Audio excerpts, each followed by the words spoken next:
सद्गुरु। ज्ञान प्राप्ति के बाद कई शिष्य रामकृष्ण परमहंस के आसपास एकत्र हुए। रामकृष्ण के शिष्यों में से एक स्वामी विवेकानंद थे।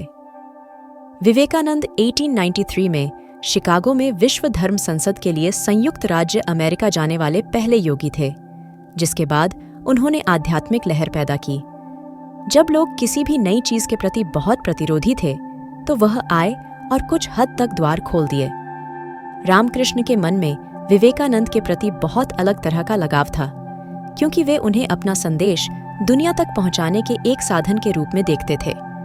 अकेले रामकृष्ण ऐसा नहीं कर सकते थे और इसलिए उन्होंने विवेकानंद को एक माध्यम के रूप में देखा। रामकृष्ण के आसपास के लोगों को समझ नहीं आया कि वह विवेकानंद के प्रति इतने पागल क्यों थे। यदि विवेकानंद एक दिन के लिए भी उनसे मिलने नहीं आते, तो रामकृष्ण उनकी तलाश में निकल पड़ते, क्योंकि उन्हें पता था कि इस लड़के के पास संचारित करने के लिए आवश्यक धारणा है। विवेकानंद रामकृष्ण परमहंस के भी उतने ही दीवाने थे। उन्होंने किसी रोजगार की तलाश नहीं की। उन्होंने ऐसा कुछ भी नहीं किया जो उनकी उम्र के लोगों को आम तौर पर करना चाहिए। वह हर समय रामकृष्ण का अनुसरण करता था। विवेकानंद के जीवन में एक बहुत अद्भुत घटना घटी। एक दिन उसकी माँ बहुत बीमार थी और मृत्युशैया पर थी। अब अचानक विवेकानंद के मन में यह विचार आया कि उनके हाथ में पैसे नहीं हैं और वे उसे आवश्यक दवा या भोजन उपलब्ध कराने में असमर्थ हैं। इससे उसे बहुत गुस्सा आया कि वह अपनी माँ की देखभाल करने में असमर्थ था, जबकि वह वास्तव में बीमार थी। जब विवेकानंद जैसे व्यक्ति को क्रोध आता है, तो उसे सचमुच क्रोध आता है। वह रामकृष्ण के पास गए। वहां जाने के लिए कहीं और नहीं था। भले ही उन्हें गुस्सा आ जाए, वह वहीं चले गए। उन्होंने रामकृष्ण से कहा, यह सब बकवास, ये आध्यात्मिकता, ये मुझे कहाँ ले जा रही है? अगर मैं नौकरी करता और वो काम करता जो मुझे करना चाहिए था, तो आज मैं अपनी माँ की देखभाल कर सकता था। मैं उसे खाना दे सकता था, मैं उसे दवा दे सकता था, मैं उसे आराम दे सकता था। ये आध्यात्मिकता मुझे कहाँ ले गई है?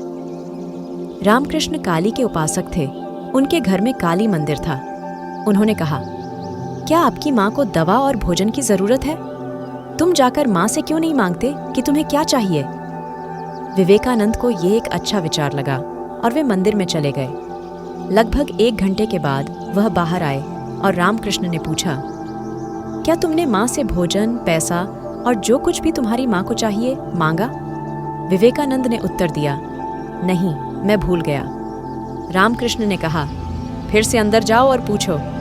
विवेकानंद फिर मंदिर में गए और 4 घंटे बाद वापस आए। रामकृष्ण ने उनसे प्रश्न किया, क्या तुमने माँ से पूछा? विवेकानंद ने कहा, नहीं, मैं भूल गया। रामकृष्ण ने फिर कहा, फिर अंदर जाओ और इस बार पूछना मत भूलना।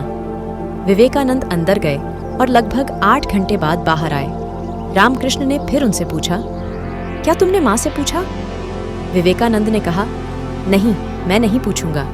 मुझे पूछने की कोई जरूरत नहीं है। रामकृष्ण ने उत्तर दिया, यह अच्छा है।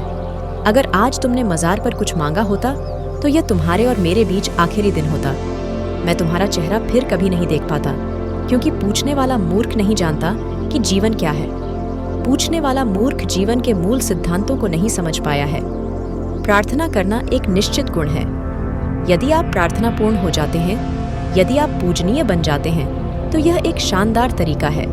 लेकिन अगर आप इस उम्मीद से प्रार्थना कर रहे हैं कि आपको कुछ मिलेगा, तो यह आपके काम नहीं आएगा।